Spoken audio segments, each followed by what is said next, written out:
from the College of Staten Island in Staten Island, New York. This is coverage of the 16th annual College of Staten Island Tournament of Heroes. It's the championship final getting set to come on the air shortly. We are about 6 or 7 minutes away from opening tip-off here between the SUNY Oneonta Red Dragons taking on the Salisbury University Seagulls. Good afternoon, everybody. I'm David Pizzuto alongside Mike Babuski. And Mike, we were treated to two outstanding performances last night from both of these teams. Oneonta, a slim margin of victory over Roanoke, the team that defeated CSI earlier today in the consolation game. And then it was Salisbury with an 18-point win over the College of Staten Island in that nightcap. Clinching their spot here. Two good teams. We expect a good one. Yeah, I think it's going to be a real good game here this afternoon, Dave, in this 2017 Tournament of Heroes Championship game. Oneonta came out and won their game by a final score of 65-59, but the score was a little bit misleading, Dave. Oneonta led by 20 points with just under 12 and a half minutes remaining in the game, and Roanoke was able to make a big run at the end of the game to close it to within 5, but that was as close as they were able to come as the Red Dragons got a good performance out of Dwayne Freeman, who finished the game with 20 points on 7 of 11 shooting. And, you know, Oneonta did a real good job pounding the boards and outplaying Roanoke in game number 1. In game number 2, we saw a very, very good Salisbury team, Dave, that's been to the NCAA tournament in 3 consecutive years. They got 28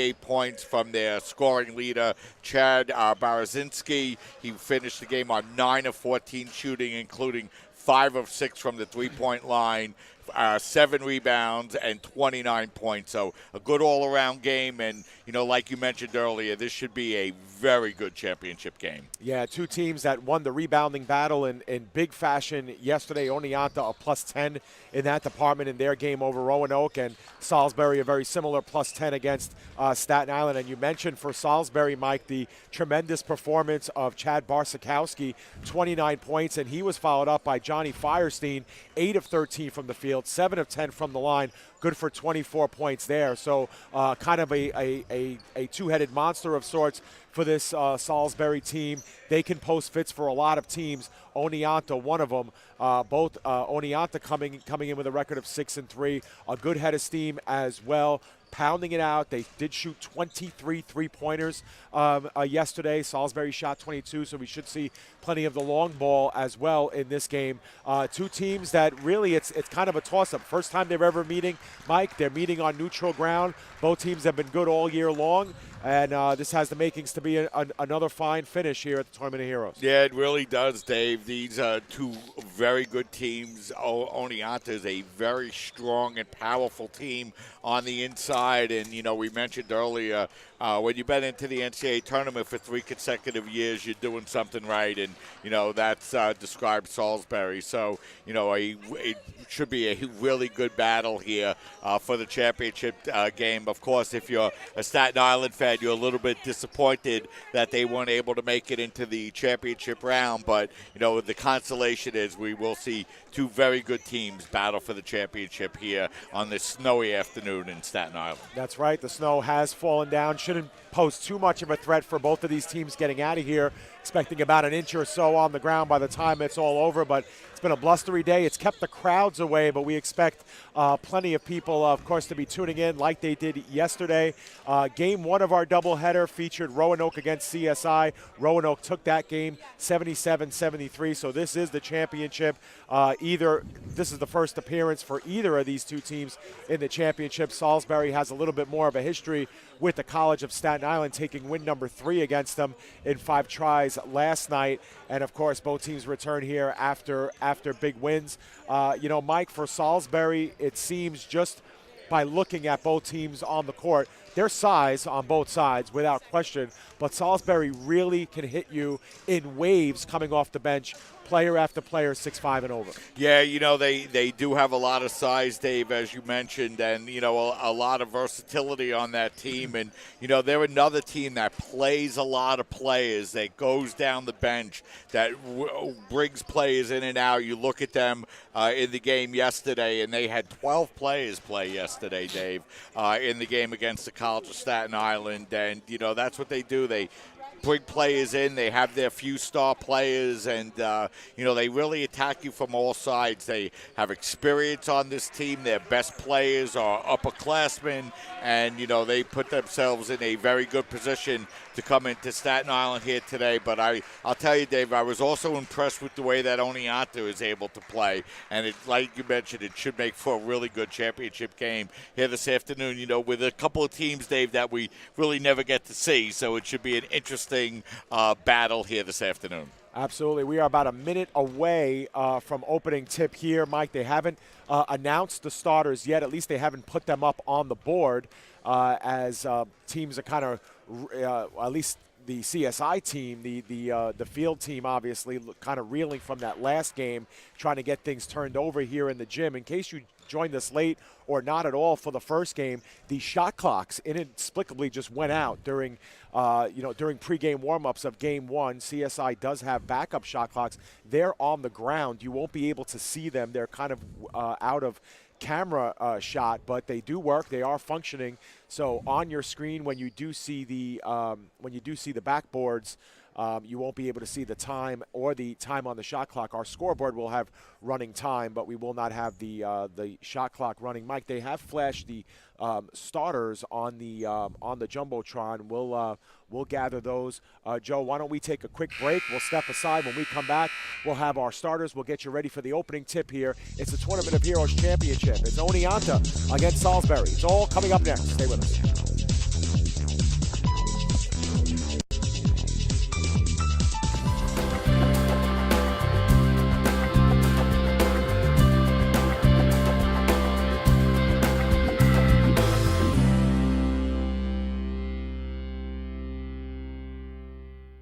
One-on-One is an independently owned and operated physical therapy center since 1999. One-on-One has multiple offices located in Staten Island and in Brooklyn.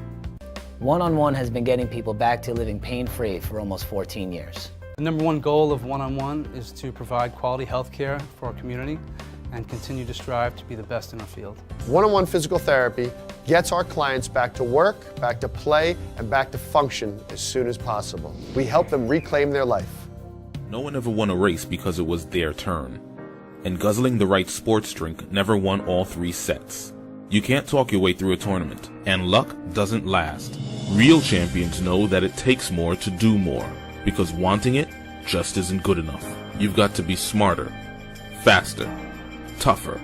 After all, if championships were easy, everybody would have one. City University of New York Athletic Conference. Learn, play, succeed. Welcome back to the Tank here at the College of Staten Island Championship. Saturday here at the CSI Sports and Recreation Center. It's SUNY Oneonta Red Dragons taking on the Salisbury University Seagulls in the championship round. Mike, the starters are being introduced now. Why don't you give it to us as well? Okay, Dave, why don't we get you Oneonta State Red Dragon lineup first. It'll be number 4, Kevin Mackin, number 11, Dwayne Freeman, number 20, Matthew Boyd, number 21, Dan Devine, and number 24, Ian Schultz. For the Salisbury Seagulls, it'll be number 3, Blair Davis, number 13, J.P. Kratulis, number 22, Chad Baraskowski, number 24, Johnny Farstein, and number 33, Chase Kuma.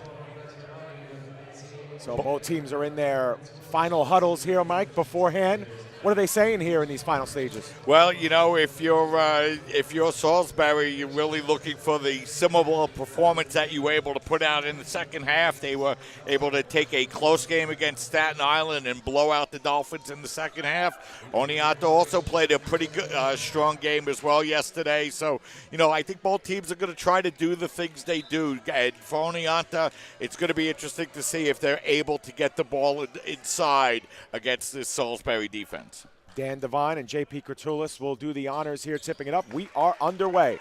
The Seagulls will control first. They're going left to right. They're wearing their home uniforms, white with maroon trim. Bit of gold in there as well. They work it on the baseline. Barsakowski, he's everywhere. Left-handed layup is good, and the Seagulls are up 2-0. Yeah, and he gets started right where he left off from yesterday, Dave. So kind of a modified press situation here for the Seagulls. Oneonta works it around a three-point attempt, and that's drilled by Kevin Mackin. Yeah. 6'2 sophomore. Mackin gets Oneonta's first point. So good start for both teams. 3-2 the score. Salisbury controls once again. This is Kratulis inside. Teardrop layup in the paint, no good. Rebound won by Devine. Here comes Oneonta looking to run. Streaking to the inside, held up there was Matthew Boyd. Boyd still running. That one tipped in the air. Does end up in the hands of Freeman. Freeman puts up a three. No good, back iron. And it's Barzakowski with the board. Here come the Seagulls the other way now. Barzakowski gets it back. They work it around the horn.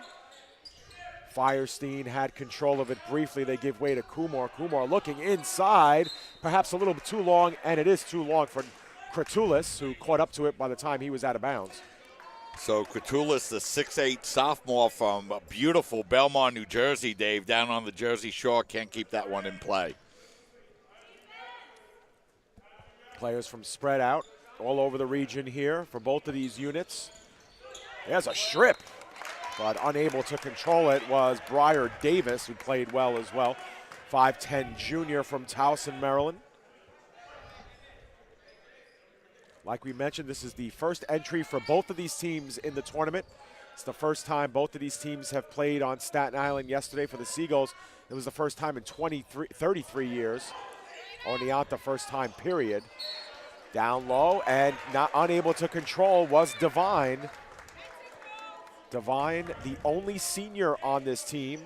An Oneonta team that returns just one starter from its 2016-2017 lineup, but they're rolling at 6-3 here in the early stages. 2-2 in the SUNY Athletic Conference. Barzakowski opts over to Davis. Davis lost his shoe on the arc. Penetrating into the paint, dropping off Barzakowski for three. It's good. So Barzakowski picking right off where he left off yesterday, Dave. 9 of 14 yesterday, 2 of 2 today. Back the other way for a three-pointer was Oneonta. No good, long rebound as Mackin couldn't get it to go, and Barzakowski controls. Davis around the horn, Firestein, Barzakowski gives up to Kumar. Kumar looking inside, Kratulis puts one in. Right-handed layup for JP. Good interior passing that time as Salisbury opens up a 7-3 lead. Touchdown pass the other way. Mackin drops off down low, back up top to Boyd. Boyd wants to reset things, drops off to Mackin. Mackin looking underneath, finding Boyd. Boyd losing the handle, and here comes the Seagulls the other way. This is Davis. Davis, left-handed dribble, going up off the glass, no good. And the ball goes out of bounds. Last touch by the Seagulls. And Oneonta will get the ball back. Yeah, and that time, Dave, Oneonta looked to pound the ball inside with Devine against Barzakowski, and it'll be interesting to see if they try to make him play defense to maybe slow him down on the offensive end. Shot clock has been reset. Get a look at these starters that have entered the game. As we gave them to you a little bit late, they flashed up on the scoreboard pretty late as we tipped off. So Matthew Boyd controls, gives it around the horn. Schultz and now Mackin back up top. Freeman unloads a three. Straightaway distance, no good. Scramble for the rebound. It is won by Davis. And here comes Davis now, top of the arc, dropping off Barzakowski. Kumar. They continue around. Barzakowski intercepted, that time by Boyd. Here comes Boyd, left-handed dribble, gets it over right side, layup is good. Boyd, the quarterback of this Oneonta team, he was only 1 of 8 from the field yesterday, but finished with 9 assists. Barzakowski controls now in front of the fans. Up top to Davis, around the horn they go. Kumar control, drops it off. This is Kratulis down low. Now Barzakowski for three, no good. And once again collected by Boyd. Boyd splitting defenders, and he is wrapped up by Davis, and Davis get called for the foul. First one of the game. As we have our first substitution of the game of Carson Jacobs entering, the 6'5 sophomore. Oneonta down by a bucket and possession here. Freeman will do the inbounding to Boyd. They kick it around here. Continued work on the perimeter. This is Boyd looking inside. Tried to drop one in down low. Not expecting it was Schultz.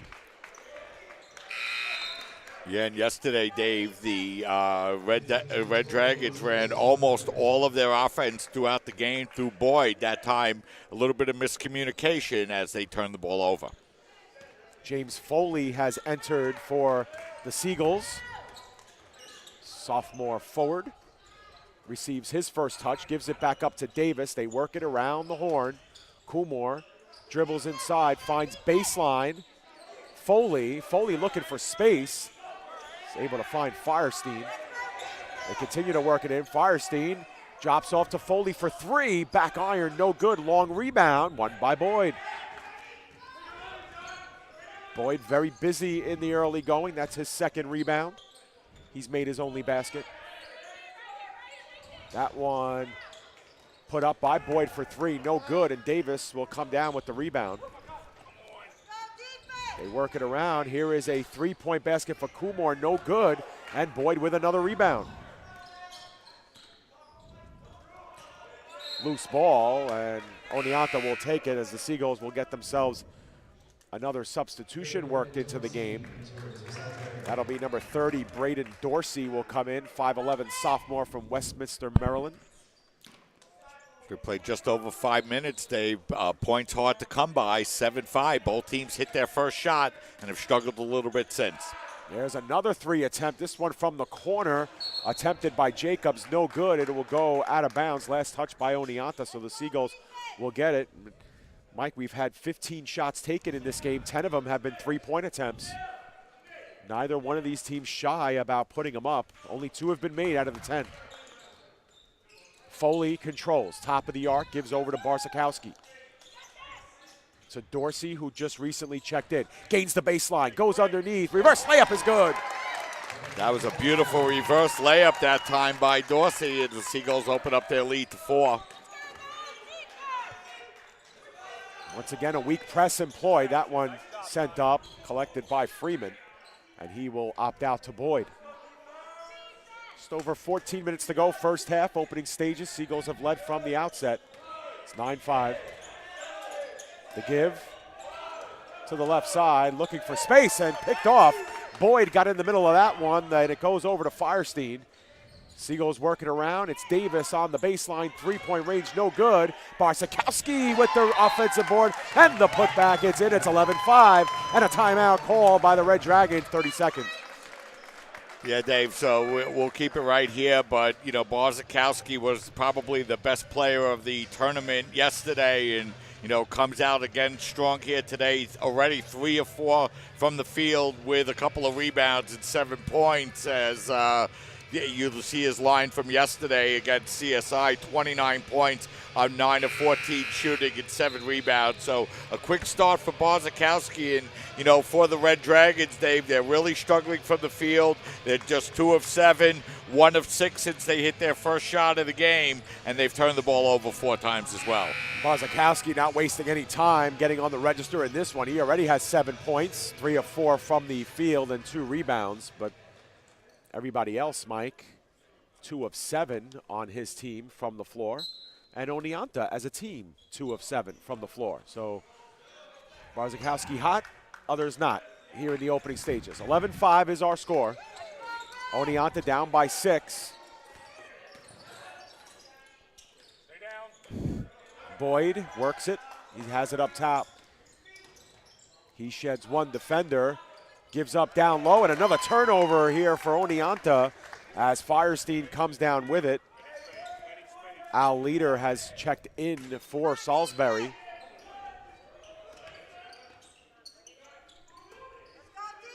Salisbury continues to work it around the arc. They have driven in, usually from the baseline. That's where Foley is now. Up top, Dorsey for 3, no good, missed it badly, and the rebound won by Schultz. Yeah, that three-pointer way off by Dorsey, so that gives Oneonta a chance to get back into the game. Schultz had his pass tipped, but Oneonta will reset offensively. Boyd controls. He gives over to Mackin. Mackin draws a foul. As blocking on the play, I believe, was Firestein. He will get called. Second foul of the game. Both of them have gone against Salisbury. Non-shooting, so Boyd will get the full 30.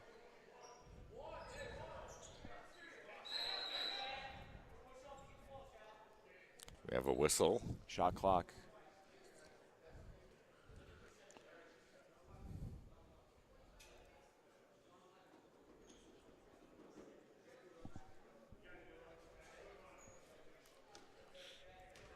Well, they get it right here as the clock was reset to 20 seconds.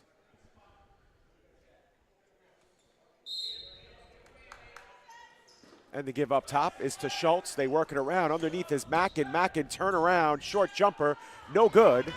And the collected rebound for Firestein. Actually, that was Barsakowski who had the rebound. Down low to Foley. Foley baseline jumper, no good. Too strong off the back iron, and it is Boyd the other way. Both teams cold from the floor here from the outside. Boyd wants to reset offensively. Barks out some signals. Howe's leader on him, able to shed. Now a three-pointer from Mackin, no good. Long rebound, won by Dorsey.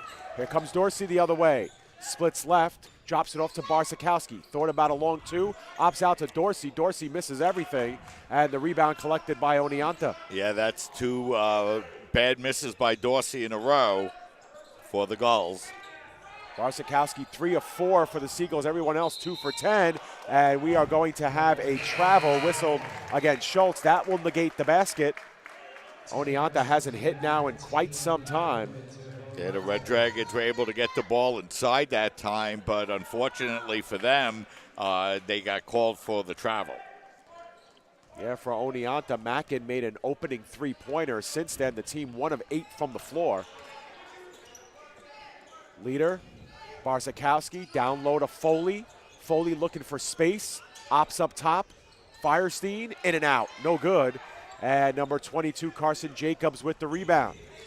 The sophomore gives it over to Boyd, who controls here for Oneonta, left-handed dribble. Bounces it over to Deegan. Deegan has it picked, and here comes Dorsey the other way. They work it around. This is Leader dribbling inside. His shot was blocked, but a foul whistled. That might be against Boyd, I believe it is. It's the first foul whistled against the Red Dragons. As that time, Melita, the smallest player out on the floor, Dave, drove in among the trees and was able to draw the foul. And he'll go to the free throw line with an opportunity to further open up this early Seagull lead. 5'10" sophomore. Rims the first one out. No good.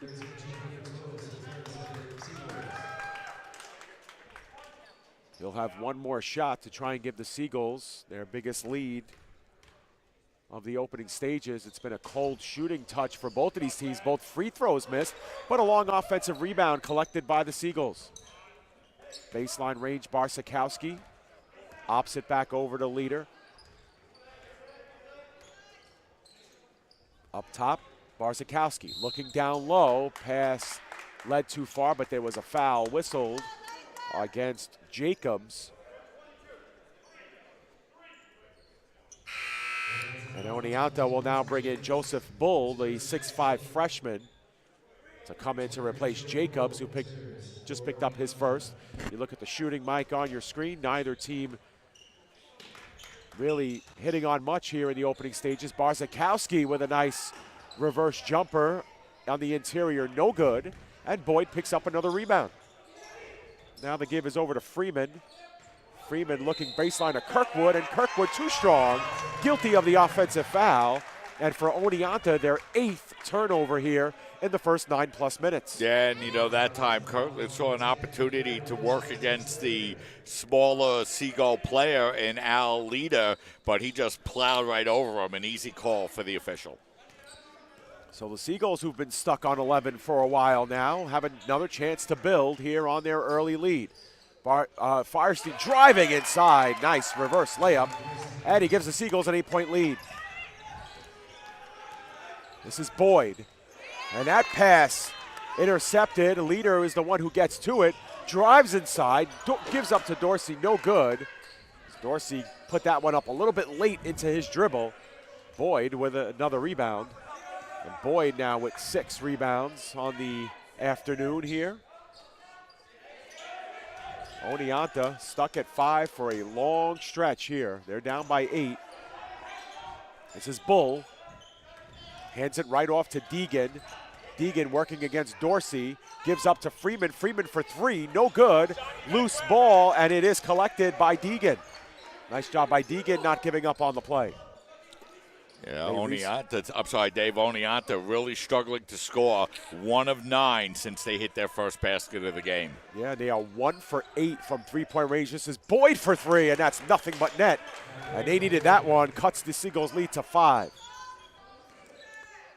Boyd single-handedly keeping them in the game. 5 points and 6 rebounds here in the early going for Boyd. And Mike, Oneonta's taken 9 3-pointers. They've only taken 2 2-point shots in the game. Off the glass 3-pointer. 10 points already, Dave. And even Barzakowski had a good laugh after that shot. He'll take it. Both teams swap 3-pointers after going cold from beyond the arc.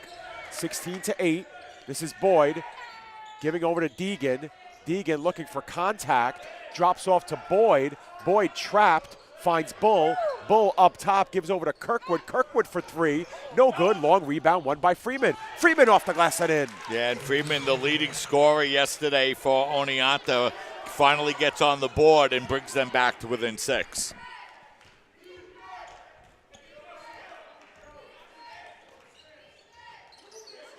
There's a baseline 3-pointer attempt for Firestein, no good.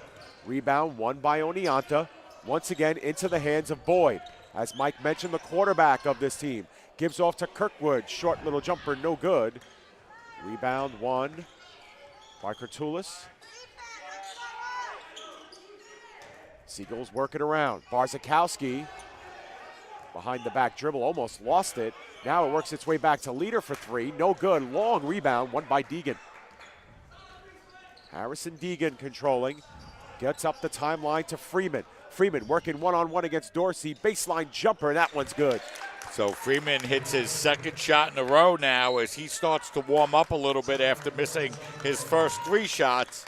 And we'll have a timeout on the floor, Dave. It'll be 30 seconds, so we'll keep it right here. Mike, with this break in the action, we'll let you know that we will next be in action on CSI Sportsnet on Wednesday, January 3rd. We will have CSI's women's and men's doubleheader against Lehman College as both teams get ready to play in CUNY action.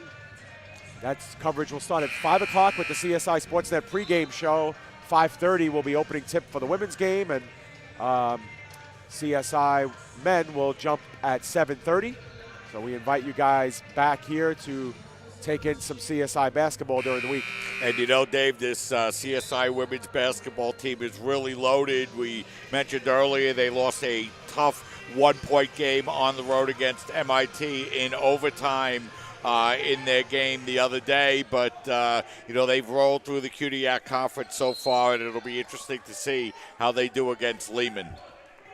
So the Seagulls, who led by as many as 8, have seen their lead cut down to 4.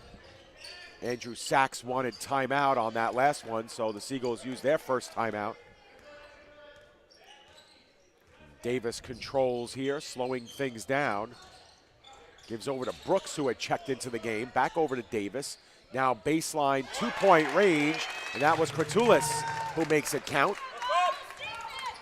And the lead is back up to 6. Pressure, and we're going to have a foul whistled against Salisbury as Gary Brittle gets called. He's the 6-foot freshman, another Seagulls player who just entered the game. And it will be Deegan to control. Deegan getting extended minutes here, drops off to Kirkwood. Kirkwood back to Boyd.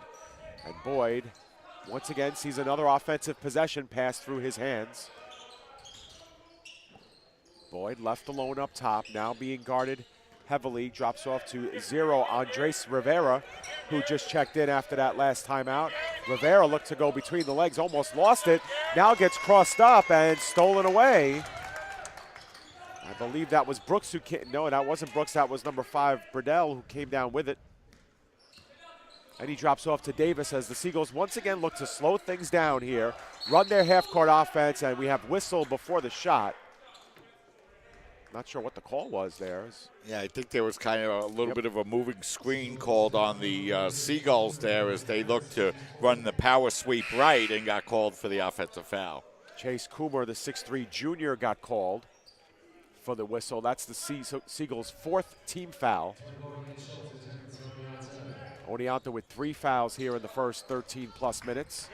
Schultz controls, long pass, finally ends up into the hands of Rivera. Now the give over to Deegan. He draws the foul, and he will go to the line. And for Oneonta, I believe this will be their first free throw attempts of the afternoon.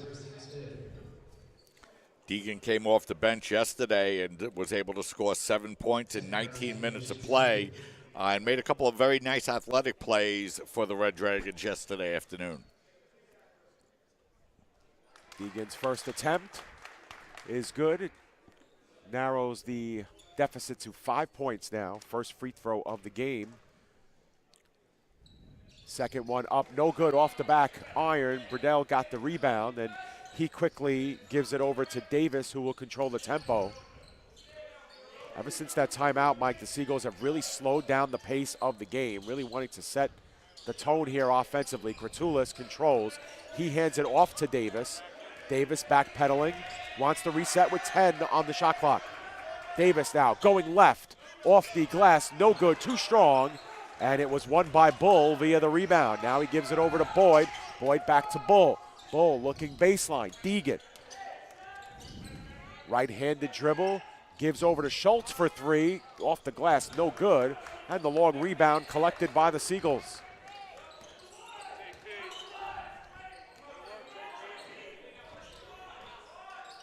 Collecting now is Kumar. Top of the arc, Kratulis. Burdell. Interrupted by Rivera. That ball will stay with the Seagulls as Bull comes out for the Red Dragons, and coming back in is Dan Devine, who started the game. Devine, the only senior on this Red Dragons team. Inbounds pass collected here with 14 on the shot clock. Now driving inside hard is Davis. He opts on the baseline, three-point range, and it's good for Gary Burdell. So Goodell hits his first shot of the afternoon. He has 3 points, and the lead is up to 8, 21-13. Sorry, Mike, it's their biggest lead here of the first half, 8 points. Rivera cannot control, taken away here. Seagulls 2-on-2 the other way. Burdell off the glass and in. Yeah, and you know, you could see the athletic talent in Andres Rivera, the 6'3 freshman from the Bronx, but he's made a couple of freshman mistakes, Dave, in the last couple of minutes. That one cost the Red Dragons a basket, and now they're down by 10. And we'll see another freshman check in for the Red Dragons. Number 1, Jacob Rodriguez. Mount St. Michael High School here from the metro area in the Bronx. Yeah, it's interesting, Dave. The Red Dragons with 3 freshmen from the Bronx, Rivera, Rodriguez, and Bull, all freshman players from the Bronx, and all 3 look like pretty good young, talented players. Yeah, trial by fire here, down by 10 against the team that was in the NCAA tournament last year. Another pass intercepted. This is Burdell, 1 against 3. Now opts over to Davis. Davis off the glass. And maybe Rodriguez interrupted that a bit. Not quite sure, but in any event, Oneonta down by 10 has possession. It's Boyd who wants to slow things down. Just over 4 minutes to play here, first half. Schultz around the horn, gives over to Rivera. Down low, Rodriguez. Rodriguez spots up, baseline 2, no good. And the rebound collected by Burdell. Davis once again slowing things down here. Gives the thumbs down sign to his teammates. And now they run the offense. Kumar up top to Kratulis. They reset. Give over to Brooks briefly. Brooks gets it back. Top of the arc. Dribbles in. Looks left side, but does travel. And so Salisbury now guilty of their 4th turnover. But they're a +8 in that department here, Mike, as you can see the image flash on your screen. Yeah, and Oneonta really struggling to score here, Dave. Just 13 points in this first half, and 13 points, 12 turnovers. Not a number that usually works out pretty well. Oneonta actually pretty fortunate, Dave, to be down just 10. Yeah, pretty fortunate that Salisbury only has 9 points off of those turnovers, as you saw in the graphic earlier. And that's going to be another turnover for Oneonta, as that whistle was against number 21, Dan Devine. That's going to be his first, team's fourth. Both teams have a foul. 2 fouls here to give before they're in the bonus. And it is Davis controlling here. Hasn't been an ultra impressive half for Salisbury, but at this point holding Oneonta to just 13 points through the first 17 minutes. This is Foley, right-handed baby jumper shot, no good. This is Rodriguez the other way, and he gets the finger roll layup to go. Yeah, so Oneonta trying to stay in contact now, cuts the lead down to 8 as we get just inside of 3 minutes. So now controlling is Burdell. Extended minutes for him. Brooks, round the horn, Kamor. Davis gets control once again. He dribbles in, finds the paint. Now baseline three-point range, and it's good for Gary Burdell. Yeah, and Burdell's come into the game, Dave, and he's come in hot, and he's really helped the Seagulls open up their lead. They now lead by 11. 2:30 to go here in the first half. The give inside, and now it's going to be bounced away by the Seagulls, who will make wholesale changes. So, Mike, not a bad spot when your team gets you up by 11 with your best player on the bench. Yeah, Chad Barzakowski comes back in. Sorry, Dave. I was going to say their best 2 players on the bench because Feisty was on the bench as well. Those 2 players combined for 53 points against the Dolphins yesterday. And, watching the way Oneonta struggled, you got to be pretty impressed with the way the Dolphins played this team yesterday afternoon. Air ball 3 and put up, and now it's Boyd on the second chance getting one to go and the foul. So Boyd with a chance here to complete a 3-point play. He's been good. 7 points, 7 rebounds for Boyd. Yeah, he's really been the only player to play well throughout the game. Freeman now 2 of 5 has hit his last 2, but Oneonta's going to need some other players to step up and help score. So 26-18 is our score. Salisbury is led by as many as 11. We are under 2 minutes to play, and this is a big 2 minutes here. As you know, Salisbury would love to go into the locker room up by double digits. For Oneonta, a chance here to get a little bit momentum. There's a three-pointer by Gary Burdell. He's been good coming off the bench. Extended minutes for Burdell. Knocks down another 3. That's his 3rd. Yeah, big basket by Burdell and a nice play by Barzakowski. He was the one who set that screen that allowed Burdell to be wide open, and now he steals the basketball. And a behind-the-back pass, and in for the layup goes Davis, and it's 31-18. Boy, Dave, it's not hard to see who the best player out on the floor is. The steal, the assist, and now some tangling between Schultz and Agunyoye. And Agunyoye will get called for the foul.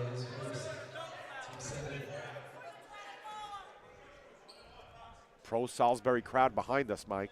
Yeah, and they have numbers. They have a lot to be happy about, and you could always, or very often, you could tell a team by the way their best player plays, and their best player plays defense, steals the ball, sets picks, and scores, and that's usually a pretty good sign. And when you're struggling from the floor, you certainly want to make your free throws, and Schultz makes number 1 of 2. Oneonta as a team 3 of 4 from the free throw line. Salisbury 0 for 2. 2nd of 2 is good for Schultz. That knocks the lead down to 11, 31-20. Still a big stretch here, this final minute and change. Chance for both teams to get some solid momentum coming in. This is Davis. Agunyoye looking for space.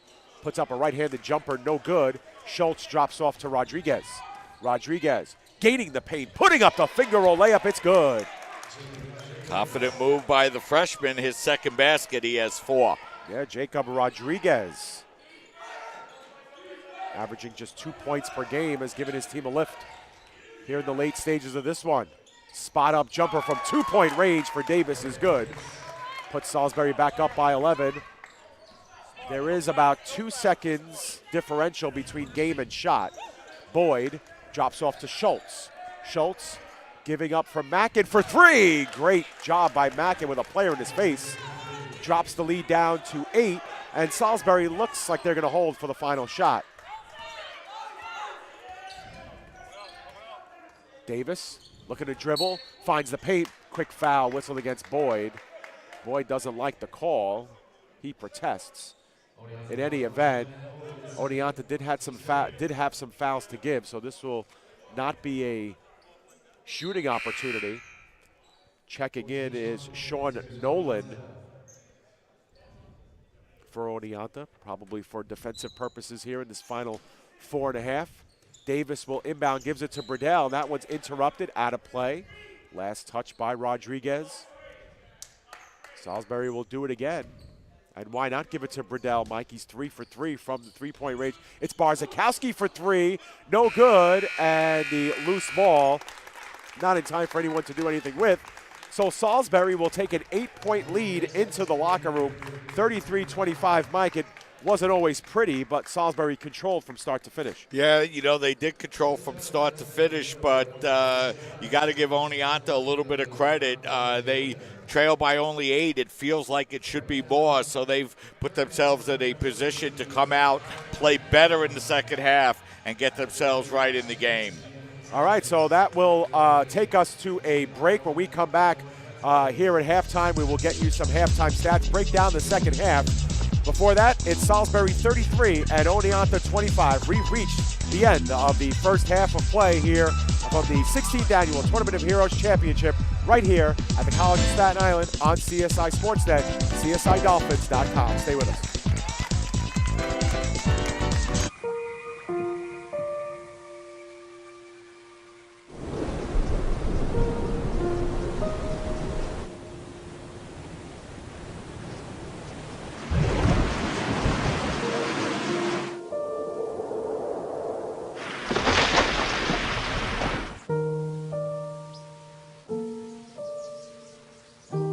Don't wait.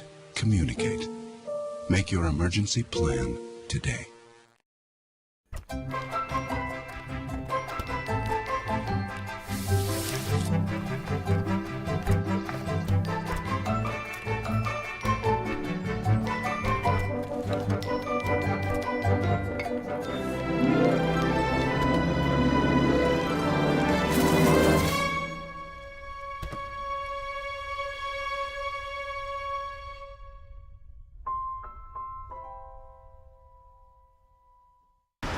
Look at you.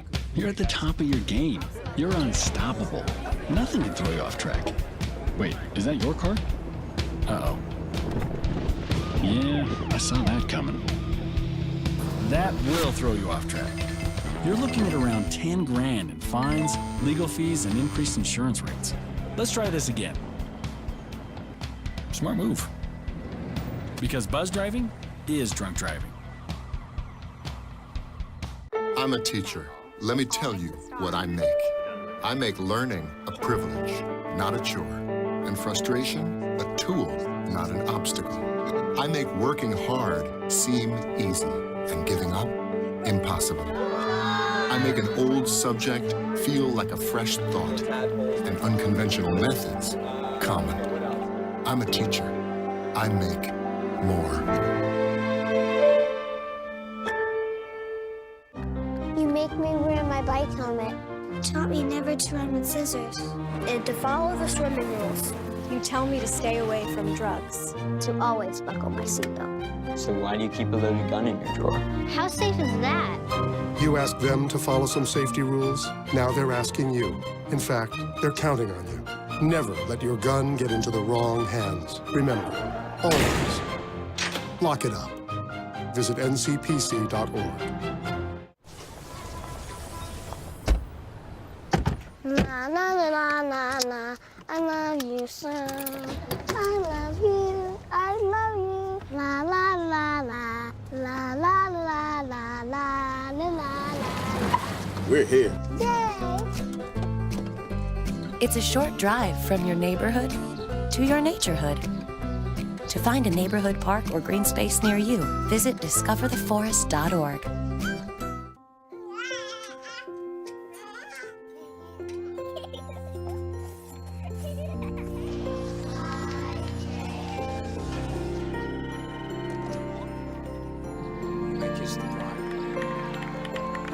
A full life, measured in seats, starts with the right ones early on. Car crashes are a leading killer of children 1 to 13. Learn how to prevent deaths and injuries by using the right car seat for your child's age and size. Okay, so what would you bring to my company? What do you need? I need problem-solving skills. I got through high school without a car, a phone, or a computer. No college degree, though. Not yet, but life's taught me a lot, and I'm ready for more. Well, you're not the typical kind of candidate that I hire. But you are exactly what I'm looking for. Your company could be missing out on the candidates it needs most. Learn how to find a great pool of untapped talent at gradsoflife.org. Oh! Checking your fantasy league? Nah, just my 401k statement.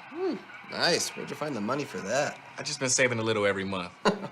I can't seem to save anything. Well, what about all this? What about the money you're spending? What money? It's gone before I can get my hands on it. I got a pizza for a Todd. Hey, can somebody spot me?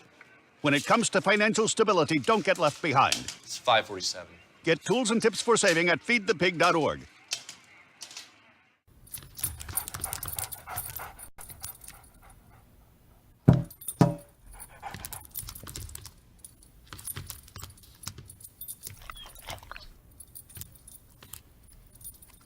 There's a shelter pet who wants to meet you. Meet one today. Visit theshelterpetproject.org. Adopt. I'm Anne. I'm a scientist. Recycling takes a team. Why don't you let me and me help you out? Everyone plays a part. Don't trash I love taking stuff apart and building new things out of it. what could be treasure. Pal's my most advanced android. This is awesome. You haven't seen anything yet. Give your cardboard box another life. Recycle. How can I help my daughter with her reading? Searching for help with dachshund breeding. No. Let me try. Sarah's bright, but when she's reading, she has trouble sounding out words. Playing world music. What? I give up. Wait, I was trying to show you how Sarah feels every day. Frustrating, isn't it? Redirecting to understood.org. Join parents and experts at understood.org, a free online resource about learning and attention issues to help your child thrive.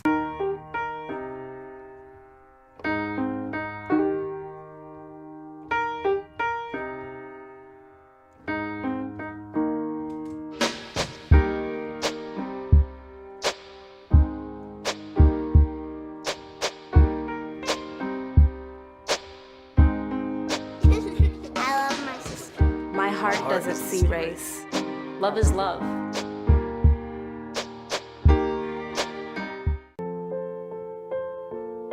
This is why you took the second job.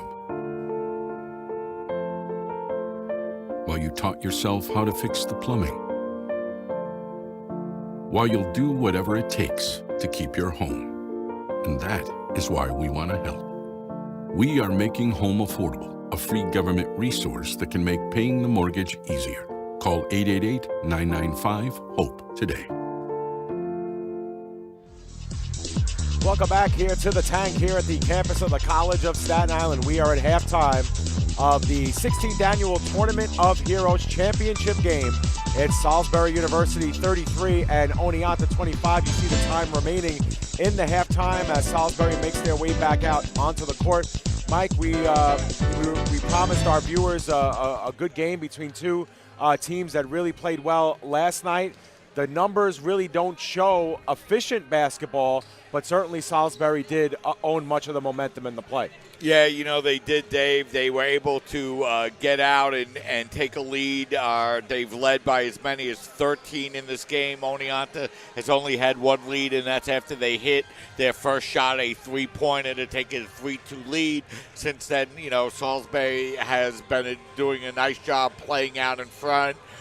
They've already gotten 10 points out of Barzakowski, 11 points out of Gary Burdell, as he's been shooting very well, 4-4 from the field, including 3 of 3 from the three-point line. And, Oneonta's going to have to find a way to play a little bit more efficiently offensively in the second half, because I don't think that they're going to be able to hold Salisbury to just 33 points in the second half. And you see some of the numbers. Oneonta State hanging in by virtue of their rebound performance there, 20-13. They've done a good job of limiting second chance points for Salisbury. But you look at the inflated numbers via the arc, Mike. Oneonta has taken 22 shots, an overwhelming majority of them from three-point range, only 3 of 13 there.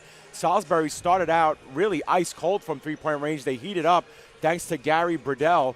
He's 3 for 3, I believe, from downtown. The rest of the team just 2 of 11. As you can see, Joe Foreman on cue, putting up the numbers for Gary Burdell, who was instrumental coming off the bench in the second half of that first half, 11 points, and, of course, perfect from the field, adding a couple of boards as well. So the Salisbury Seagulls, Mike, it seemed pretty clear also in the middle stages of that first half, really were deliberate in slowing down offensively, too. Seemed like both teams were running a little bit. There was a lot of helter-skelter play, a lot of turnovers, and it wasn't until Salisbury kind of settled down and really started to work their half-court offense that they started to see the success that they're seeing now. Yeah, they did, and they also did a good job of forcing a lot of turnovers, Dave. Oneonta, who's averaged just over 17 turnovers a game, have already turned the ball over 14 times. But as you mentioned a little bit during the broadcast, not really an efficient job taking advantage of those turnovers, as Salisbury with just 11 points on the 14 turnovers so far. And, again, if you're Oneonta here in the second half, you got to figure you could play much better than you did in the first half and try to work your way back into the game. Absolutely. Of course, there are some bright spots for Oneonta. One of them was number 1, Jacob Rodriguez, coming off of the bench late. He only averages 2 points per game, but he really steadied control, fought hard for some rebounds there in the later stages. So he comes off the bench, gives them 4 points and a rebound, as well, a missed 3, but otherwise looked pretty good there. So Salisbury in control. They lead by 8, but of course this one still anybody's game. And Mike, while we have a couple of minutes before we start off and go to break and come back for the second half, we should mention what this tournament is all about. I know folks who were involved yesterday and saw the broadcast know a little bit of the backstory, but the Tournament of Heroes serves to honor the memory of 3 former CSI basketball players, Terrence Aiken, Scott Davidson, and Tom Hannafin, who all lost their lives in 9/11. And it seems with their honoring their memory and honoring the memory of all the people that we lost on 9/11, this tournament does a really good job of kind of replaying those images from all that time ago and helping us remember the sacrifice that so many people made. Yeah, and if you look up to the top of your screen on the monitor, you can see the 3 jerseys. There is our producer, Joe Foreman. By the way, coming out playing sick here today, Dave. A great job by Joe, coming out under the weather and still coming out and taking care of businesses. You get to take a look at the Wall of Heroes, Dave. Yeah, absolutely. I mean, those three individuals, I had a chance to get to know Terry Aiken. He was here the first year that I started at CSI. He was a really personable guy, only played for a year. Scott Davidson was someone who played for head coach Tony Petoza, was on Tony's first ever team. Tony describes him as being someone who really, he would play in a basketball arena that didn't have a roof. It could be snowing, it could be raining, he'd play. He didn't need Nike shoes, he didn't need a shirt to play the game. He just loved the game of basketball. And Tom Hannafin, he's in the CSI record books for steals and assists, total package, great player, great friend, great teammate. Those 3 guys, every year this tournament helps us remember who they were, and of course the thousands that we lost on 9/11, and specifically, Mike, the community of Staten Island, which lost so many firefighters, so many first responders, people even now who have complications from the 9/11 and the wreckage. And I know other teams from around the country come in here, and really I think what CSI hopes to do with this tournament, Mike, is really inform a lot of these young men who come play here, some of whom were just, kids and babies at the time that this happened now, and really inform them of what 9/11 actually was. Yeah, Dave, it's a while ago already, and, sometimes people's memories are short, but, as you mentioned here on Staten Island and throughout New York City, of course, it's hard to find anybody that doesn't know somebody that wasn't directly affected by what happened on that day. And, of course, for people in the city and all around the country, of course, it's something that they're never going to forget. Absolutely. So that pretty much sets the stage for our second half. At the end of this game, of course, one of these teams will be crowned a Tournament of Heroes champion. Let's step aside, Joe, take a quick break for a couple of seconds. When we come back, we'll have the second half live here from the tank at the Sports and Rec Center. Stay with us. You're watching CSI Basketball and the 16th Annual Tournament of Heroes here on CSI Sportsnet, CSIDolphins.com. Right now at Tim Hortons, you can get a 10-pack of Timbits for $1.99. Get an irresistible mix of flavors in every perfectly shareable snack pack. Now that's what you'd call a sweet deal. Stop by Tim Hortons for a 10-pack today. No one ever won a race because it was their turn. And guzzling the right sports drink never won all 3 sets. You can't talk your way through a tournament, and luck doesn't last. Real champions know that it takes more to do more, because wanting it just isn't good enough. You've got to be smarter, faster, tougher. After all, if championships were easy, everybody would have one. City University of New York Athletic Conference. Learn, play, succeed. Welcome back here to the tank here on the campus of the College of Staten Island at Salisbury 33 and Oneonta 25 as we get set here for second half action. 20 minutes to determine a winner here of the 16th Annual College of Staten Island Tournament of Heroes. Salisbury pretty much has led from start to finish in both of their games in this tournament. Of course, beating CSI yesterday. They got off to a 47-42 halftime lead, broke it open in the second. Looking to do similar damage here to Oneonta, who did not start off good. 14 turnovers in the first half for Oneonta. They shot 41%, but only 9 of 22 and 3 of 13 from beyond the arc. This is Boyd to start things off for the Red Dragons. Well below their season averages here, only 25 points in the first half. Boyd continues to control, works it around. This is Freeman. Freeman with a very quiet first half, goes inside, draws the foul against Barsakowski. And actually, it'll be called against number 33, Chase Kumar. That'll be his second. And for Freeman, he'll go to the line looking for points number 5 and 6. Yeah, nice play that time by Oneonta, Dave. You want to get your leading scorer involved. They feed it into him to start the second half, and he goes to the free throw line. So a good way to start the offense for Oneonta here in the second half. Moral victory for the Dragons in that first half. They were 4 of 5 from the line. Salisbury just 0 of 2. And Freeman is true blue here on those two. So 22 seconds in, and the Salisbury lead, which was once 11 at one point, is down to 6. And this is Davis now controlling. Fronting him is Mackin. He opts out to Firestein. Firestein back over to Davis. Davis dribbles in, gaining the paint. Big time rejection, but into the hands of Barzakowski. He drops one down low to Kurtulis. And Seagulls once again retain control. 3, 2, and 1. Long range 3, no good by Firestein. Look good coming off the hands. And it's Freeman who collects and drops off now to Boyd. Big cross-court pass. Finds Mackin. Now they work it up top. This is Schultz. Schultz with the layup in off the glass. And just like that, the lead cut down to 4. Good play by the Red Dragons there, doing what they do best. First they get the ball in the hands of Freeman, then they pound the ball inside. Great start here for Oneonta as they cut Salisbury's halftime lead in half. It's now 4. Give down low. Kartulis, turnaround, jumper in the lane. That's good. And that puts Salisbury back up by 6. Yeah, big basket there by Kratulis. 6 points for him. This is Schultz, thought about a 3, opts out, gives over to Boyd.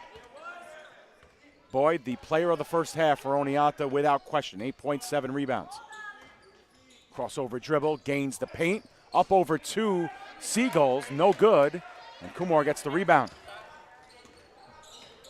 It's Davis, gives up to Firestein around the horn. Barzakowski for 3, no good, it was short. Boyd gets the rebound. Boyd now, right side, dribbles into the paint, gains the paint, off the glass, too strong, and we're gonna have a foul. It's whistled against Schultz on Kratulis. I think Schultz was looking for the jump ball on that play, Dave. Instead, he gets called for the foul, so it'll be the Seagulls to inbound the basketball now, leading by 6. So clock in motion here with the Seagulls back up by 6, as Mike mentioned. Thumbs down. Davis calls to his offense. He gives it quickly over to Kamor. Kamor looking inside to Lucas Martin, who had checked in, start the second half. Now it's Firestein for 3, too strong, long rebound. It's collected by Mackin. So more misses from 3-point range for Salisbury, 0 for 3 in this half, and 5 of 17 for the game. This is Freeman in front of his own bench, gets it up top to Boyd. Schultz working one-on-one against Davis. Turnaround off the glass, too strong, and Martin gets the rebound. Both teams struggling from the field here, a combined 2 of 9. Barzakowski for 3 on the baseline.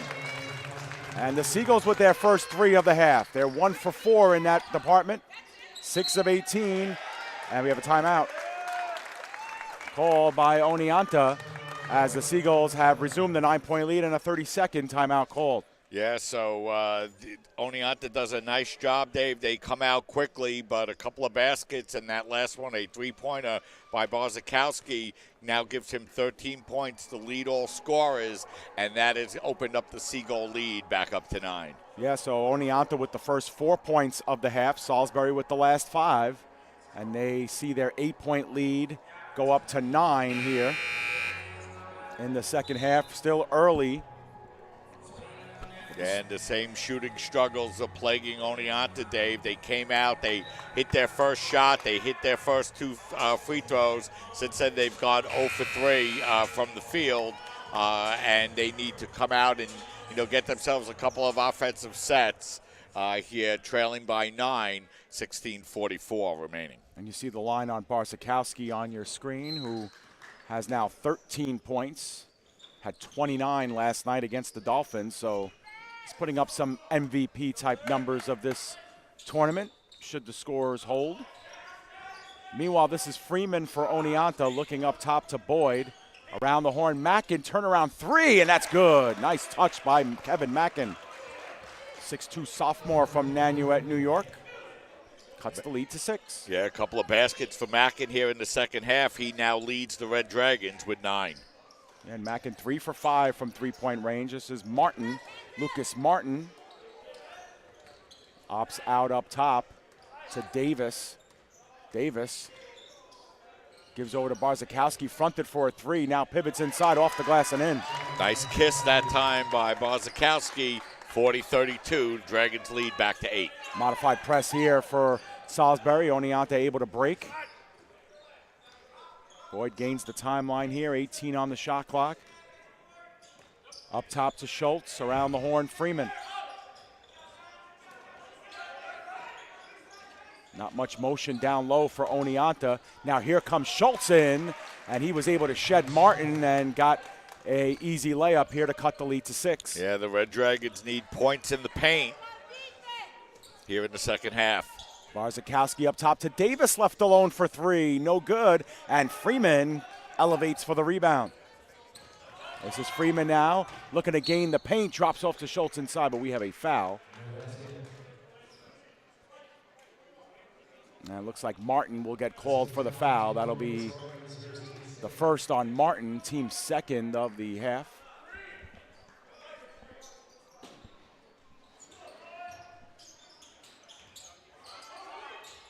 Up top, give to Mackin. Schultz, Freeman. Back up top to Schultz. Mackin for three, hand in his face. Ball pinballs around, but Barzakowski, the only one home, and gives over to Davis, who'll reset the offense. This is Barzakowski giving low to Martin. Martin turning around on the baseline. Ops back up top. Barzakowski back down low to Martin, and Martin elevates over Devine for the layup. And the Seagulls back up by 8. Nice play that time. They threw it into Martin. He was covered. He threw it to Barzakowski, who gave it right back, and Martin was able to hit the basket.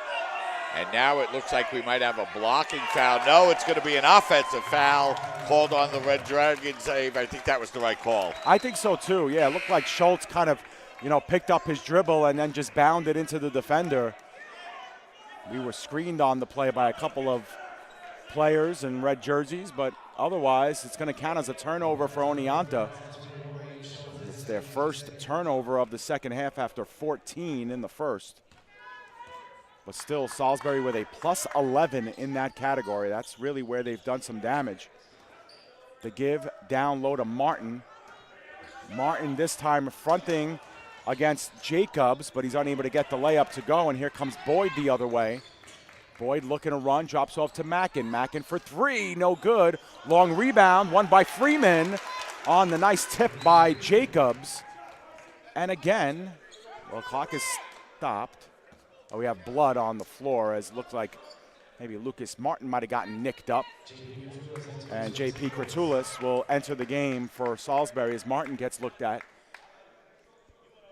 But Mike, Oneonta now 3 or 4 times have cut this lead down to 6. Each and every time Salisbury's had an answer. Yeah, and Oneonta doing a nice job getting the ball inside more here in the second half, Dave, and using a little bit of their size. And they've actually outscored Salisbury 11-9 here in the second half. They're forcing their issue on the inside. Let's see if Salisbury elects to do the same. This is Firestein. It's been quiet here today. Firestein now dribbles. Gives over to Kamar. Now it's Davis.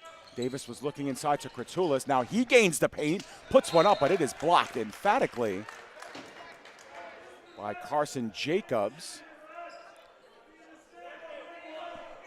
Shot clock is at 7 seconds. And the give up top to Kamar. Down low to Kratulis. Kratulis getting space in on Jacobs and powering in for the layup as we have a quick defensive play by Davis. And Davis able to bat it off of the fingertips of Boyd. So Salisbury will get the ball back. 16th turnover for Oneonta. Kratulis quietly having a very effective game offensively. 4-5 for 8 points. So Salisbury now up by 8 with possession. Firestein, this is Davis, given a lane, spots up, long 2, no good, bodies banging. Offensive rebound for Salisbury, as getting spilled to the ground was Kevin Mackin as he went up for that with Barzakowski, last to touch it. Equal opportunity rebound, no call on the play. Fresh 30 here for Salisbury, another second chance opportunity for the Seagulls.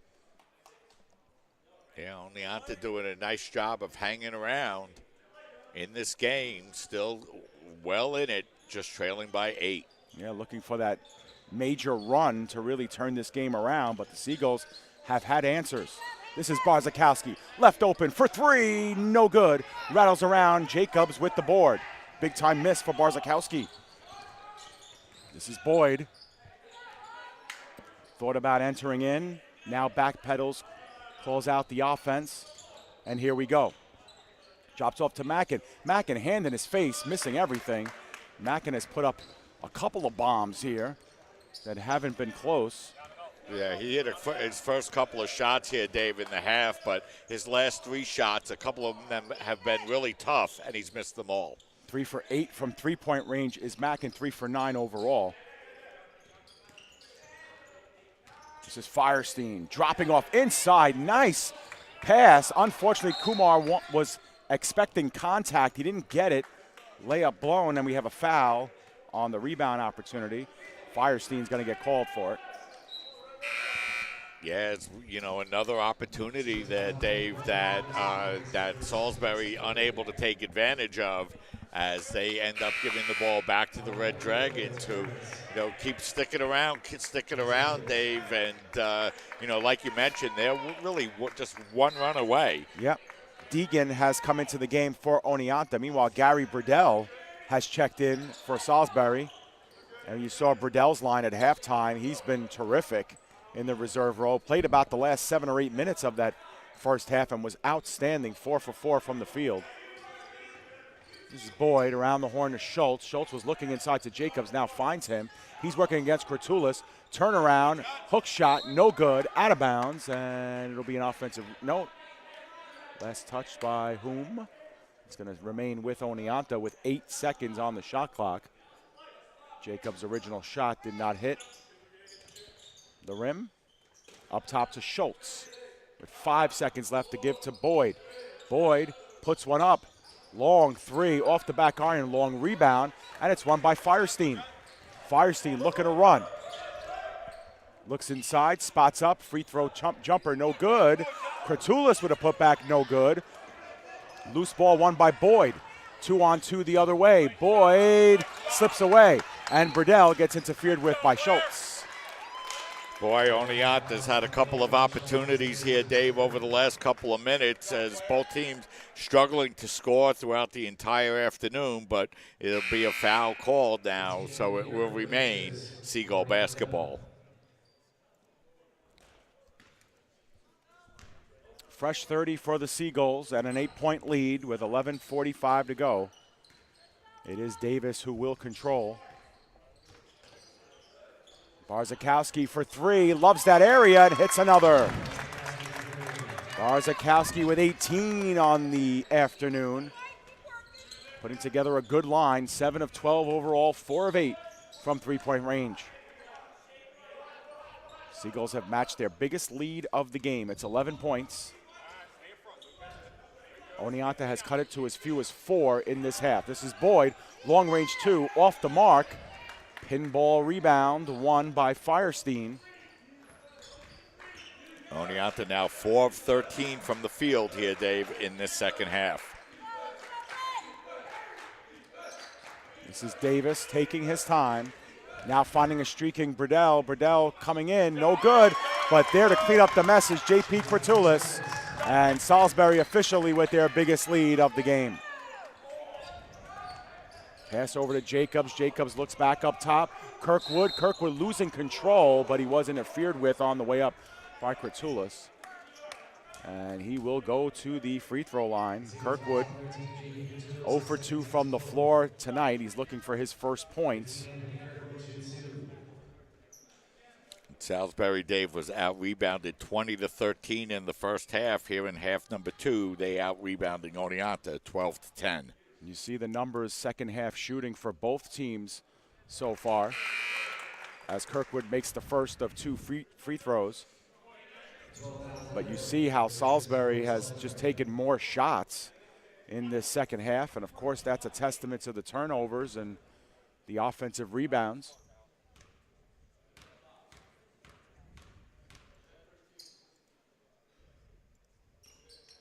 Second of 2, no good. Long rebound, almost won by Mackin, but he has it taken away from him by Burdell. So Salisbury with a 12-point lead and control. 10.5 to go. Al Leader, who did a very good job in that first half, drops off to Barzakowski, gets himself some space. Jumper is no good, and Mackin controls. Touchdown pass the other way. This is Jacobs. Hesitates, puts up a layup, no good, but he will go to the free throw line. And Jacobs also 0 for 2 from the field. He'll have his first trip to the free throw line. So Oneonta with the clock paused here are able to chip away here, as you see the turnovers on your screen. Heavily one-sided. First free throw is no good. Man, baskets have been really tough to come by here, Dave, in this championship game. Oneonta has only scored 13 baskets in 30 minutes of play, and Salisbury isn't really that much better. They just have 21 here on the afternoon. Yeah, 37% is Oneonta for the day, and Salisbury just a hair under 39%. Not numbers to particularly write home about, as Oneonta misses both ends of free throws, so they leave points on the scoreboard. Kratulis in three-point range, gives over to Leader. Leader gains the paint, looking for some help, looking for space, but he travels as he tried to go underneath Sean Nolan, who had checked in for Oneonta. Oneonta 6-3, 2-2 in the Cuniac, in the SUNYAC. Salisbury 6-4 this season, 3-1 in the CAC.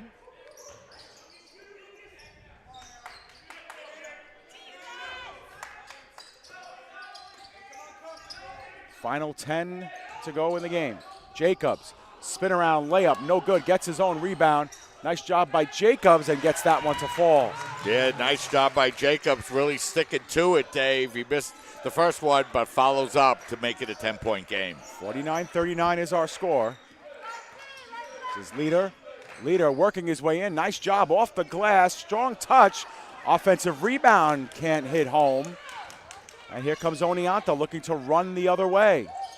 Inside. Here comes a three-point attempt, and there's dropped in by Carson Jacobs. And just like that, it's a 7-point game. Big time three by Carson Jacobs as we await the nature of this timeout here, called by Salisbury. It is a full timeout, so we will step aside, take a break. It's Salisbury 49 and Oneonta 42 with 8:57 to go in the second half. You're watching continuing Tournament of Heroes coverage right here on CSI Sportsnet, CSIDolphins.com.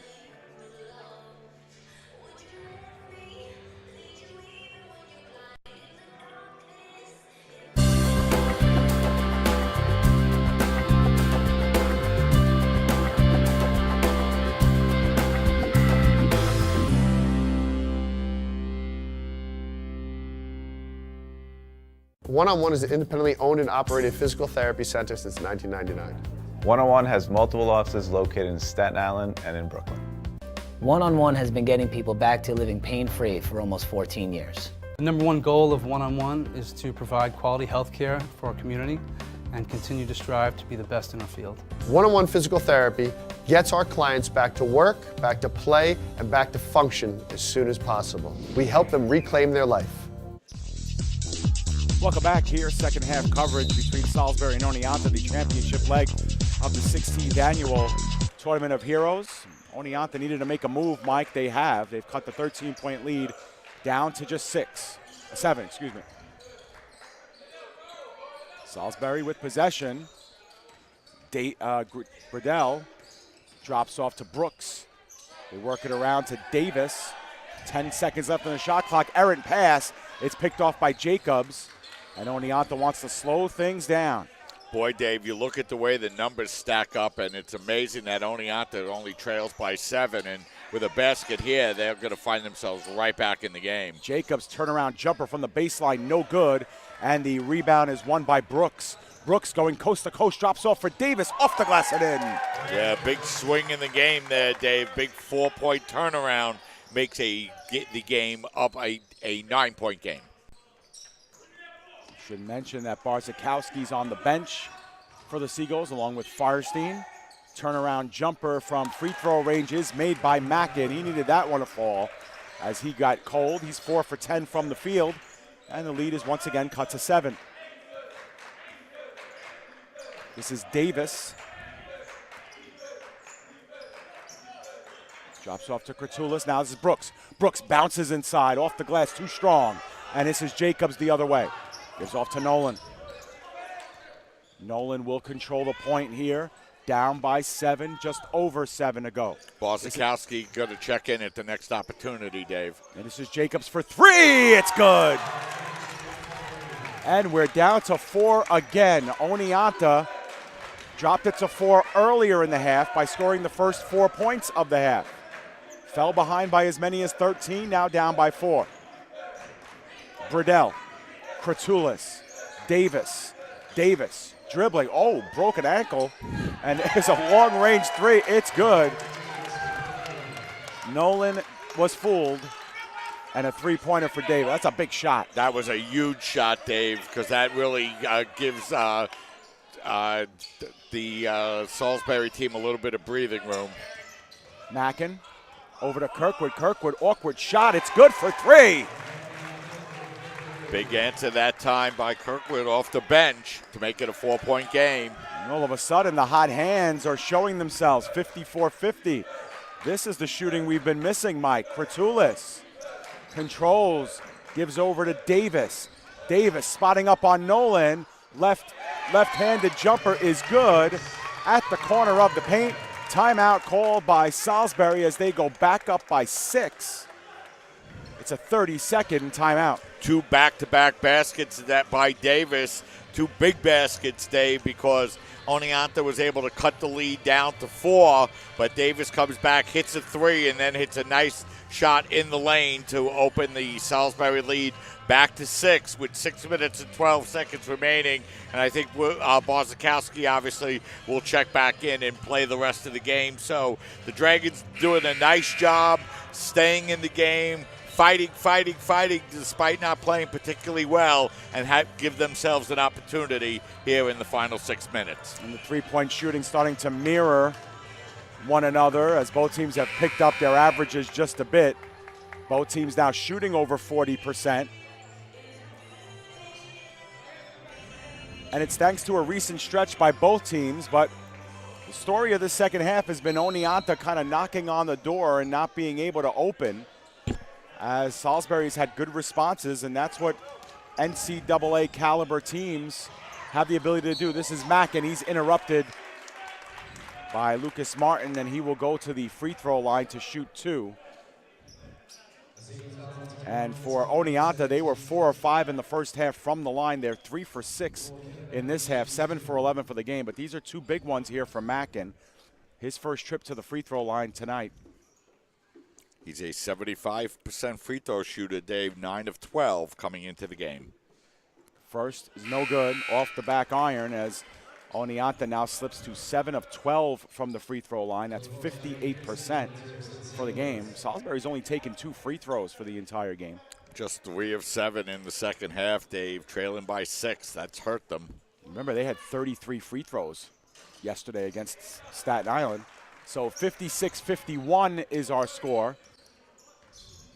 Oneonta able to salvage 1 of 2 from the line. This is Davis now, giving up to Firestein. Barzakowski around the horn. Burdell up top once more. They work it around the perimeter, waiting for a move, gaining the paint, now dropping off Burdell. Layup no good, but he was fouled going up. Deegan doesn't like the call. Burdell had a great first half for the Seagulls, 4-4 shooting, and that time he took the ball at the basket, missed the shot, but drew the foul. And you're right, Dave, the call was not liked that time by Deegan, and it wasn't much of a foul. I have to agree with him. Gary Burdell, as you can see, his line, add a point to that total, 12 points now. He's been good all game. And the Seagulls back up by 6. And now 7. So once again, the onus on Oneonta to try and chip away. Coast to coast, Deegan, too strong. I think he expected contact, never got it. Barzakowski with the rebound. For Barzakowski, that's rebound number 7. Just 4 free throws all game long for Salisbury, but they hit those 2 big ones. Firestein tucks in, left-handed jumper, no good. And it's Deegan, almost losing control and was interfered with by Davis. So layup won't count as Deegan completed the play. Firestein had such a good game yesterday, Dave, against the Dolphins, finishing with 24 points, just 1 of 7 from the field here today for 2 points. And so it will be Deegan at the line. He's 1 for 2. Make that 2 for 3 as Oneonta now needs these points as we approach crunch time here, the final 5. And Seagulls holding fast to a 6-point lead. They led by 8 at half, as many as 13 in this half. Oneonta's cut it to as few as 4. And so it's Davis, up by 6 with 5 to go. Barzakowski, a big threat, gives off to Martin. Martin against Jacobs. Turn around. Late call on Jacobs. He doesn't like it. Boy, a couple of tough calls against Oneonta here, Dave, in the last couple of possessions, and another possession that's going to end up with a couple of free throws here for the Seagulls. So Martin 1 for 2 from the floor, 2 points. This is his first trip to the line. Look at the free throw shooting, as Mike mentioned earlier, and Salisbury now 2 for 5 from the free throw line as Martin misses his first, but they shot a bunch of free throws against the Dolphins last night.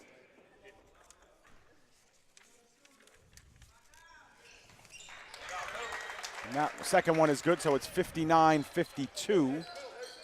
Seagulls back up by 7. Oneonta needs some baskets here. Baseline 3, that's good for Mackin. So Mackin hasn't hesitated to shoot here in the second half, and he's upped his total now to 15. And some chance of defense coming up from the Oneonta bench and the limited Oneonta fans who are in attendance here. But they've knocked it down to 4 points for the third time in this half. Each other time the Seagulls have had a response. This is Davis, almost guilty of a travel as he kind of sashayed across the paint. But Davis gets it back. Another second chance opportunity. 23 seconds on the shot clock. Firestein. Boy, if I'm the Gulls, Dave, I'm trying to find a way to get the ball into Barzakowski's hands. He hasn't touched it in the last few possessions, and you think they want him to take the shot here with under 4 minutes remaining. And now under 10 on the shot clock. This is Davis, receives a pick. Ball is loose in the corner. Burdell for 3, no good. Long rebound. It is won by by Nolan. Nice play by Oneonta to stay poised and collect that. Oneonta hasn't had many chances to knock a 4-point lead down. This will be one of them. Nolan slowing down the offense. 12 on the shot clock. Receives the screen. Cross court, Kirkwood. Kirkwood off balance 3. Rattles around and in. 59-58, and now we set up for what could be a frantic finish as the Salisbury Seagulls have seen their 13-point lead cut to 1. And it's Davis controls. 20 on the shot clock. More chance of defense coming up. Lucas Martin. Firestein. Looking for activity underneath, receives a screen. Firestein gonna cut in. Gains the glass. Off the glass, no good. And the rebound won by Jacobs. Firestein wanted to call, isn't getting it. Here comes Nolan. 2:47 to go. Nolan was looking inside, ops over to Kirkwood. Deegan barking out signals. Up top, Nolan. Nolan asking for some help. 2:30 left. Nolan gains the paint, puts up a jumper, no good. Left-handed, and here comes the Seagulls the other way. And now Davis retreats. He'll bark out some offensive signals here with 2:15 to go. Drops up top to Martin. Barzakowski thought about driving in, backpedals. Davis, spin around, gains the lane. Nice drive by Davis. 61-58, the poise. Davis puts Salisbury up by a trio with under 2 to go. Coast to coast, and wow, that's got to be a blocking foul. And the basket will count. Absolutely, good call. I thought it was a good call, Mike. Kirkwood put it up. Contact was made afterwards. Yeah, you know, the Gull player had position for a long time, but he gets called for the blocking foul as Kirkland lays it up and in, and, you know, Oneonta trailed by 13 points, Dave, 49-36, with 10 minutes and 40 seconds remaining. Since then, it's been a big run here for Oneonta as they've outscored Salisbury 22-12 to cut it down to 1. Kirkwood 1 of 2 from the line. It's good. So we have got a tie game. It's 0-0 with 1:50 left as we have a replay, Mike, as we will get to see it for a second time. Here it is, coast to coast, Anthony Kirkwood.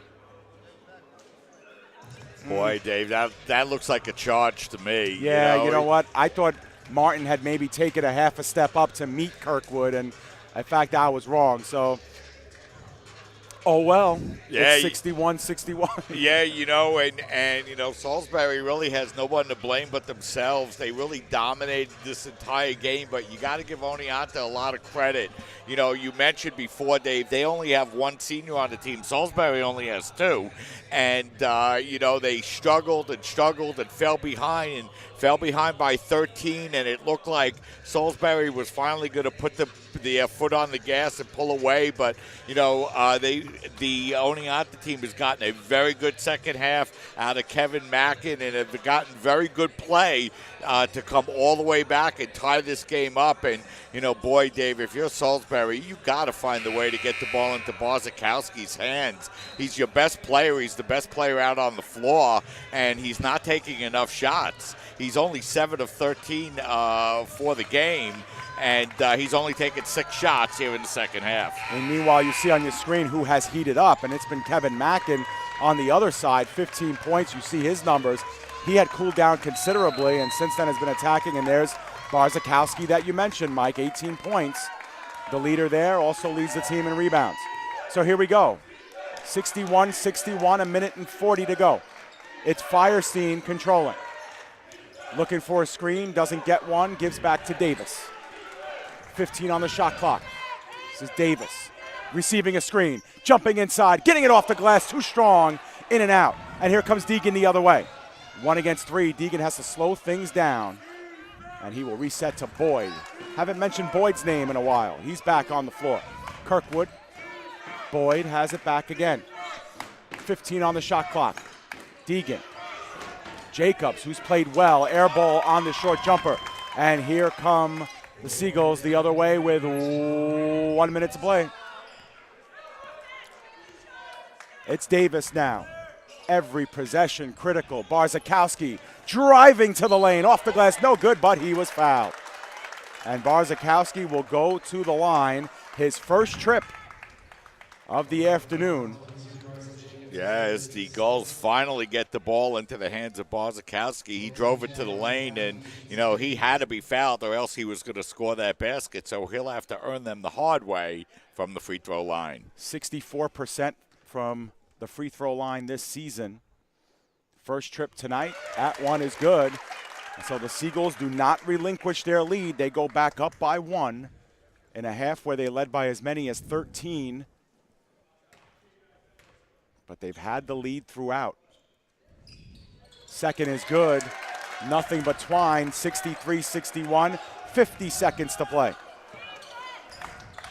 Now chance of defense come up behind us as the Salisbury crowd getting into it. Oneonta now barking out signals. This is Boyd. Boyd gives over to Mackin. Mackin, long range 3. It's no good as it rims out. And here comes Firestein the other way. Boy, that looked good from when he released it, Dave. Mike, about 4-second differential between shot and game. About 4 seconds. You can't see it on your screen. But Salisbury can make it a 2-possession game, or Oneonta can have the ball in their hands with the game on the line. And it's a backcourt violation called against Salisbury. And a timeout called by Oneonta with 12 seconds even on the clock. And the coaches and Seagull players protest a little bit. But, Mike, this has been a three-point shooting team all game long.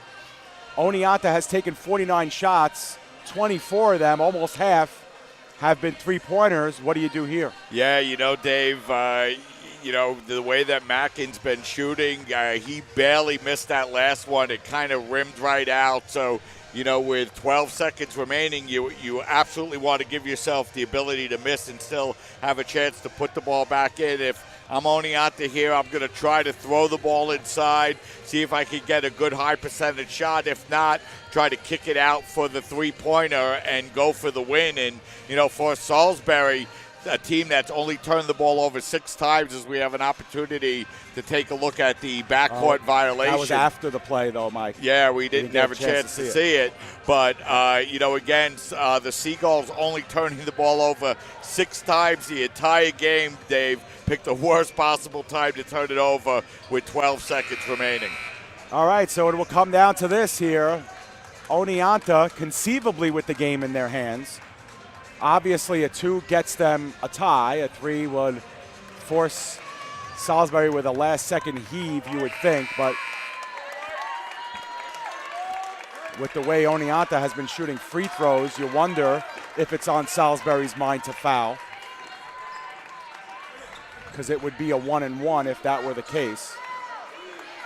It's an interesting proposition. And it will be Boyd to do the inbounding. Davis fronting. It's Jacobs. 10 left. It's Boyd.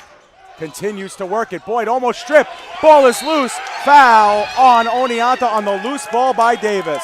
4.9 seconds left. Oneonta does not get the shot off. Yeah, very disappointing, Dave. If you're the Red Dragons, you don't even give yourself an opportunity to get the ball to the basket. Nice swarming defense by the Gulls in the big moment of the game. Now they have an opportunity to go to the free throw line. It is a 1-and-1, but an opportunity to make it a 2-possession game if he can hit both free throws.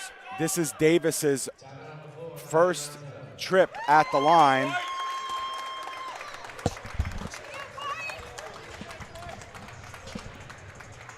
Dave, it hasn't been the most well-played game, but a very entertaining championship game here today. Oneonta struggled all day long. They turned the ball over. They couldn't make their shots.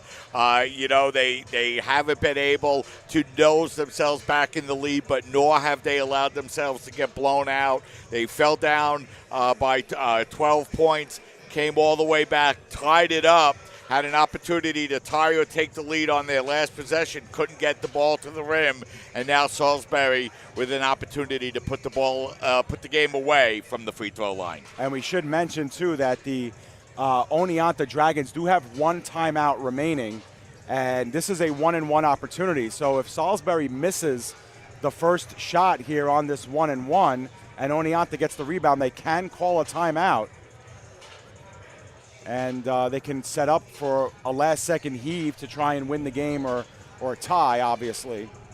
But there are still several scenarios at play here, Mike, and it all starts with Davis at the line. Davis has been exceptional. He has 13 points, 6 of 16 from the floor, 1 of 3 from the line, 6 assists, 3 rebounds, a couple of steals, but no shots more important than these. He makes them both, the game is over.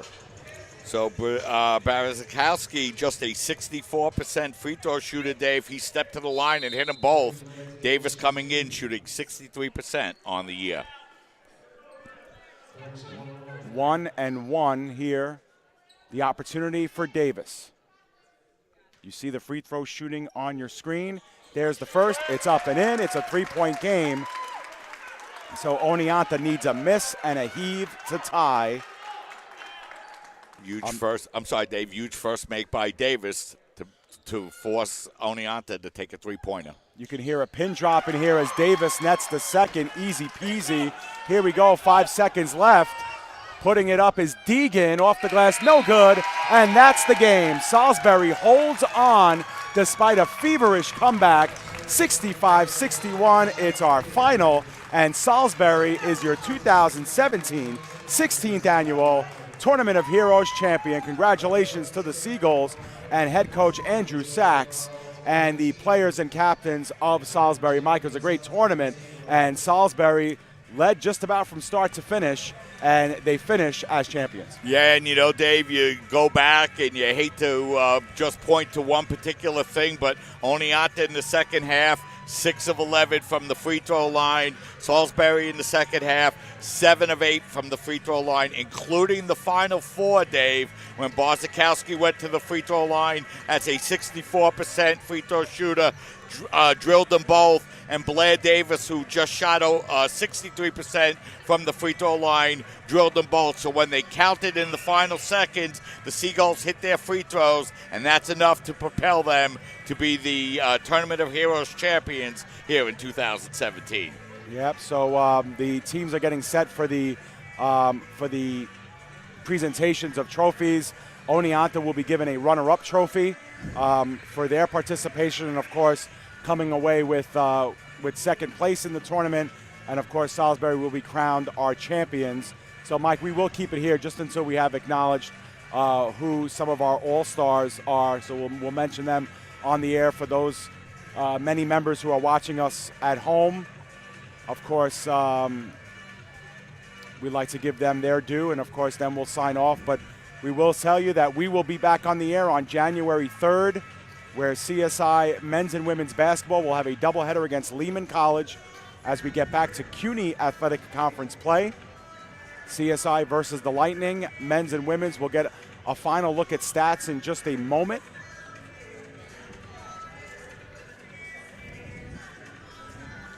And Mike, SUNY Oneonta will fall to 7-4 overall. Salisbury also at 7-4 overall this season, but easy to see. I mean, they lost the rebounding battle, did Salisbury, but they really protected the basketball well. Only 7 turnovers to Oneonta's 18.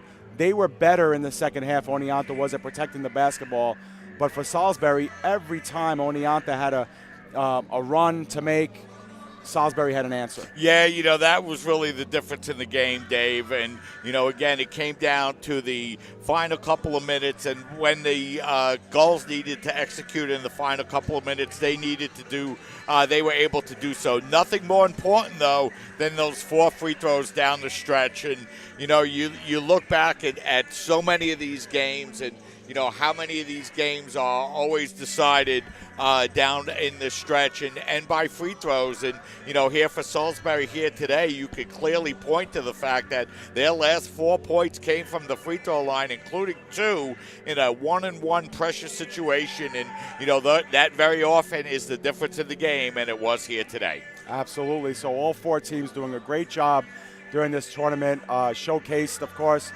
with 2 great games today. They came right down to the wire, and we were treated to a couple of good ones.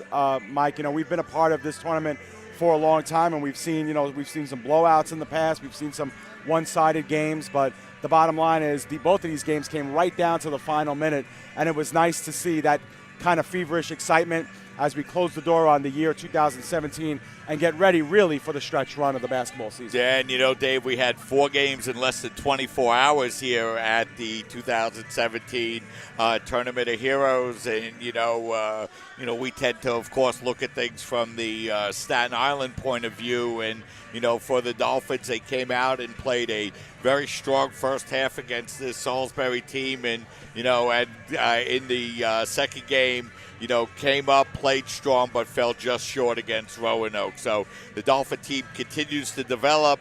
They're getting ready for Wednesday, and like we mentioned before, Dave, it's when the season really starts to pick up. The games start to pick up. The intensity starts to pick up.